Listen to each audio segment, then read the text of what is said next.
Karong Mayo 9, alas 3 sa kadlawon, na ako'y ibagsak ng shipment diya sa inyong terminal.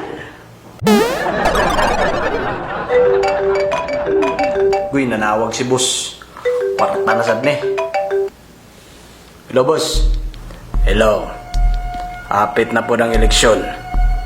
Kumusta man ang mga botante diya sa inyong barangay? Ang mga botante diri sa mong barangay, boss, dagan kayo. Kunya, sure po na nga dagan sila kwarta ng adlaw sa eleksyon kay dagan man ulan-ulan na boss. Maayo. Panahon na pod para manapik kita. Paminaw ug tarong sa akong instruction.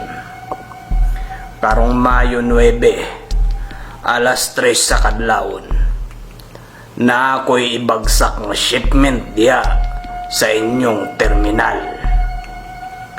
Kuha akin ni dayon og siguraduha nga mabaligya ni nimo sa adlaw sa eleksyon.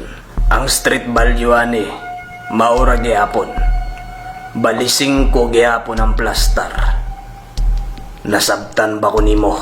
Areglado, boss, walay problema. Boss, ako lang klaroon. Unsa man nga shipment imong ibagsak, boss?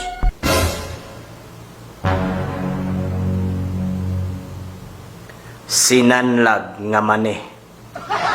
Napay paluwa pa na nga shipment pagkaudto ice candy kay init ba halinon ba nang ice candy ni kodto sa mga botante, init ba kayo?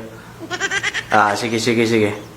Wala tayo na dahil pagdala danog bag kay sudlanan na tong kwan tong mani nga sinan.